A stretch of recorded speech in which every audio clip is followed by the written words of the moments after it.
കന്യാസ്ത്രീകളുടെ പ്രശ്നവുമായി ബന്ധപ്പെട്ട് SDPI പ്രവർത്തകർ ഈ സമരത്തിലെല്ലാം നുഴഞ്ഞു കയറിയെന്നാണ് ഷോൺ ജോർജ് പറയുന്നത്. അതിലെന്തെങ്കിലും വാസ്തവമുണ്ടോ? 100% വാസ്തവമുണ്ട്, സംശയിക്കണം. പണ്ടാർ EMS പറഞ്ഞൊരു കാര്യമാണ്, നിങ്ങളുടെ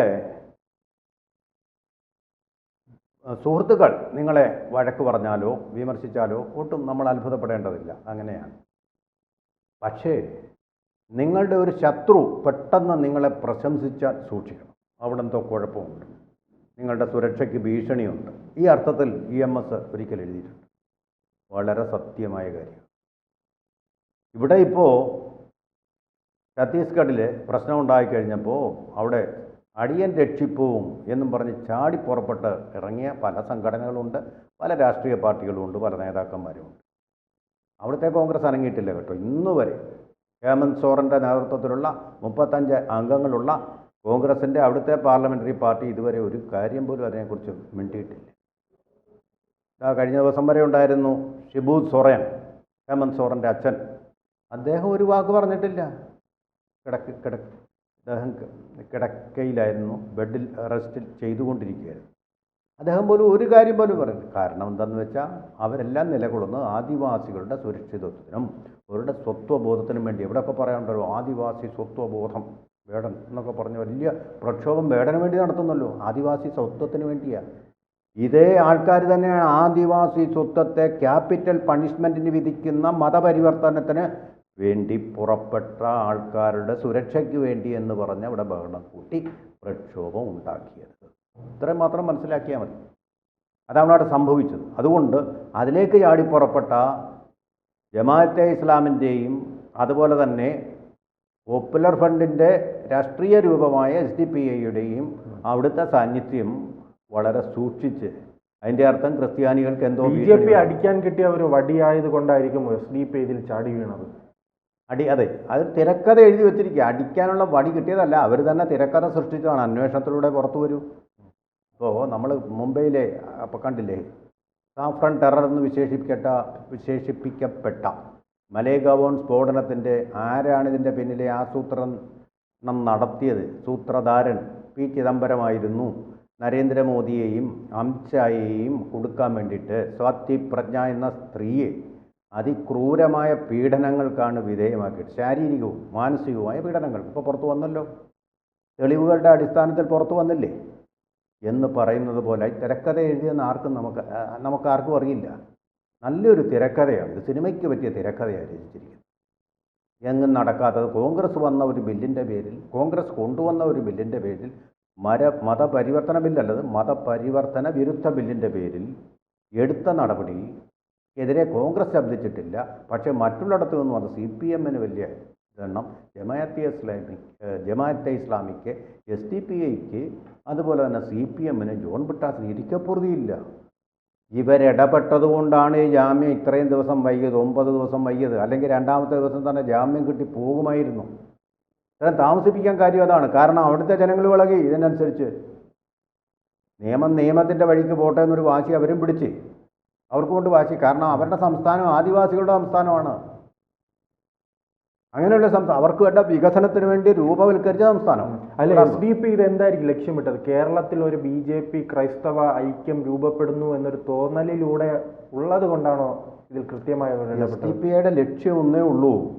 2047 ഇന്ത്യ മുഴുവൻ ഇസ്ലാമവൽക്കരിക്കാനുള്ള അവരുടെ ശ്രമത്തിന് തടസ്സമായിട്ട് നിൽക്കുന്നത് BJPയാണ്. ആ BJPക്ക് ക്യാപിറ്റൽ പണിഷ്മെൻറ്റ് കൊടുക്കാൻ തന്നെ അവർ വന്നത്. BJPക്ക് ക്യാപിറ്റൽ പണിഷ്മെൻറ്റ് കൊടുക്കുക എന്ന് പറഞ്ഞാൽ ക്രിസ്ത്യാനികളും ഉണ്ടാവില്ല ഭാരതത്തിൽ, പിന്നെ ഇസ്ലാമവൽക്കരിക്കപ്പെട്ട ഭാരതം മാത്രമേ ഉണ്ടാവൂ. ആർക്ക് വേണമെങ്കിലും പിന്നെ അവർക്ക് ക്യാപിറ്റൽ പണിഷ്മെൻറ്റ് കൊടുക്കാം. പാകിസ്ഥാനിലൊക്കെ സംഭവിക്കുന്നത് പോലെ ന്യൂനപക്ഷങ്ങൾക്ക് അതുപോലെ സുഖമായിട്ട് കഴിഞ്ഞാൽ മതിയെങ്കിൽ അത് ന്യൂനപക്ഷങ്ങൾ തീരുമാനിക്കേണ്ട കാര്യമാണ്. ബംഗ്ലാദേശിലെ പോലെ ഇപ്പോൾ കോങ്കോ 40 ക്രിസ്ത്യാനികളെ കൊന്ന കോങ്കോയിലെ പോലുള്ള ഒരു അന്തരീക്ഷമാണ് നമുക്ക് വേണ്ടതെങ്കിൽ. മുഴുവൻ മുസ്ലിങ്ങളുള്ള ഒരു രാജ്യമാണത് ആഫ്രിക്കയിൽ. അങ്ങനെ പല രാജ്യങ്ങളിലും ക്രിസ്ത്യാനികളുടെ സ്ഥിതി വളരെ മോശമാണ്.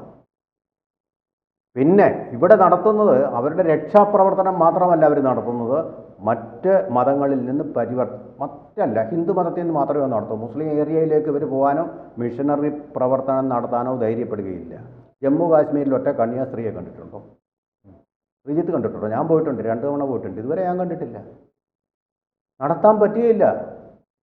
അത് തന്നെയാണ് സംഭവിക്കുന്നത്. അപ്പോൾ അവിടെയെങ്കിലും പറ്റില്ല. ഹിന്ദുക്കളെ മാത്രമാണ് പരിവർത്തനം ചെയ്തത്. അതിലേറ്റവും പാവപ്പെട്ട ആദിവാസികളെ.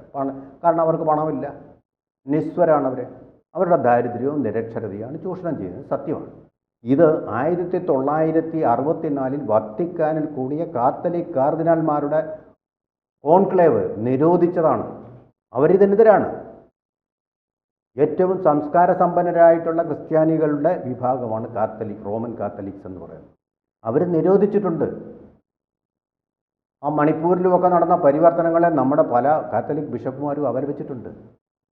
എന്നിട്ടാണ് കാത്തലിക് ആയിട്ടുള്ള പലരും അവിടെ പോയിട്ട് ഇവരുടെ മോചനം ലക്ഷ്യമെന്ന് പറഞ്ഞ് പോയി അവരുടെ ജാമ്യം തടസ്സപ്പെടുത്തിയത്. ജാമ്യം തടസ്സപ്പെടുത്താൻ വേണ്ടി പോയത്, ക്രെഡിറ്റ് എടുക്കാൻ വേണ്ടി പോയതാണ് അവർ. ഇങ്ങനെയുള്ള അതുപോലെ തന്നെ ഇതിപ്പോൾ പറഞ്ഞിട്ടുള്ളത് ഇവർ എസ് സുരേഷ് എന്ന് പറയുന്ന സംസ്ഥാന സെക്രട്ടറിയെ കൂടാതെ BJPയുടെ സെക്രട്ടറി ആയിട്ടുള്ള ജിജി ജോസഫ്, അതുപോലെ തന്നെ ന്യൂനപക്ഷ മോർച്ച പ്രസിഡൻ്റായിട്ടുള്ള സുമിത് ജോർജ്, ഇവരെ കൂടാതെയാണ് ടോൺ ജോർജും ഈ കാര്യങ്ങൾ പറഞ്ഞിരിക്കുന്നത്. വളരെ പ്രധാനപ്പെട്ട വളരെ കൃത്യമായിട്ട് എണ്ണമിട്ട് പറഞ്ഞാണ് ഈ ഇടതുപക്ഷം ക്രിസ്ത്യാനികളോട് കാണിക്കുന്ന പോട്ടെ.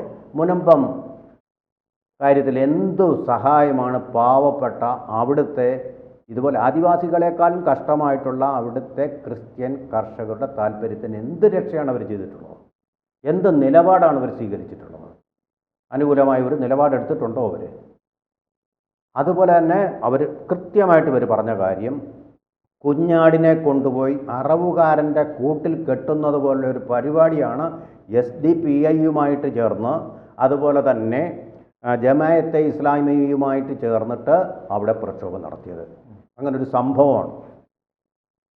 സംഭവമാണ് അവർ നടത്തിയത്. നിങ്ങളാദ്യം ഇവരോട് എനിക്ക് ഇതേ പറയാനുള്ളൂ, ലവ് ജിഹാദിലൂടെ ക്രിസ്ത്യാനികളെ ഇസ്ലാമാക്കി മാറ്റുന്ന പരിപാടി നിങ്ങളങ്ങ് അവസാനിപ്പിക്കൂ. ആ പരിപാടി അവസാനിപ്പിക്കൂ. കേരളത്തിലുണ്ടത്. അതുപോലെ തന്നെ പള്ളിയിൽ കയറി പള്ളിയിലച്ഛനെ വണ്ടിയിടിച്ചു കൊള്ളാനുള്ള ശ്രമം ഉപേക്ഷിക്കൂ. പാലാ ബിഷപ്പിൻ്റെ അരമനയ്ക്ക് മുമ്പിലൂടെ നിന്നിട്ട് കുന്തിരിക്കാൻ കരുതി വെച്ചോടാ എന്ന് പറയുന്ന കച്ചവടം അങ്ങ് അവസാനിപ്പിക്കുക. കൊച്ചു പിള്ളേരെ കൊണ്ട് പറയിപ്പിക്കുന്ന അതൊന്ന് അവസാനിപ്പിക്കുക. അതിനുശേഷം നിങ്ങൾ ഇങ്ങനെ നല്ല പിള്ള ചമഞ്ഞിട്ട് അവിടെ പോയിട്ട് ക്രിസ്ത്യാനികൾക്ക് വേണ്ടി നിങ്ങളുടെ വിയർപ്പ് ചിന്താൻ നോക്ക്. അതല്ലേ ഇതിൻ്റെ മര്യാദ. ക്രിസ്ത്യാനികൾ ഇത് തിരിച്ചറിയണം. BJPയുടെ നിലപാട് തന്നെയാണ്, നിർബന്ധിത മതപരിവർത്തനം പാടില്ല. അവരുടെ മാനിഫെസ്റ്റോയിലുള്ള കാര്യമാണ്. അത് നിർത്തലാക്കുമെന്ന് തന്നെ പറഞ്ഞിട്ടുണ്ട്. ഇന്നും അത് തന്നെ പറയുന്നു. പക്ഷേ ഇത് മുതലെടുക്കാൻ വേണ്ടിയിട്ട് അവിടെ രാഷ്ട്രീയക്കാർ ചെല്ലുമ്പോൾ ചില നിലപാടുകൾ എടുക്കേണ്ടി വരും പാർട്ടിക്ക് പ്രായോഗികമായിട്ട്. ആ പ്രായോഗികമായിട്ടുള്ള പ്രയോഗമാണ് അവിടെ കണ്ടത്. അങ്ങനെയാണ് രാജീവ് ചന്ദ്രശേഖർ തൻ്റെ കഴിവുകൊണ്ടും മിടുക്കുകൊണ്ടും സ്വാധീന ശക്തി കൊണ്ടും അവരെ മോചിപ്പിച്ചു കൊണ്ടുപോകുന്നത്. അല്ലെങ്കിൽ ഊരിപ്പോകാൻ പറ്റുന്ന കേസല്ലത്. ദേശസുരക്ഷയ്ക്ക് ഭീഷണിയാണ്. നക്സൽ ബാധിത ജില്ല, അവയെ നക്സൽ മുക്തമാക്കുക എന്നുള്ള ആ നടപടിക്കിടയിൽ ആ മേഖലയിൽ കയറി ആരാ എന്തുവെന്നറിയാതെ പിടിച്ചുകൊണ്ടുപോയി ആഗ്രയിൽ വേറെ ആരെയും കിട്ടിയില്ല ജോലിക്ക്, വീട്ടുജോലിക്ക് വേണ്ടി പോരുന്നത്. ഒന്നുകിൽ വിഡ്ഢിത്തം അല്ലെങ്കിൽ ആസൂത്രിതമായിട്ടുള്ള ഒരു കുറ്റകൃത്യമാണ്. അത് ആദ്യം മനസ്സിലാക്കണം. എന്നിട്ട് വേണം BJPക്കെതിരെയുള്ള രോഷം ആരായാലും ശരി പ്രകടിപ്പിക്കാൻ. കൂടുതൽ വാർത്തകളും വിശേഷങ്ങളും നിങ്ങളിലേക്ക് എത്താൻ ABC മലയാളം സബ്സ്ക്രൈബ് ചെയ്യുക, ബെൽ ബട്ടണും അമർത്തുക.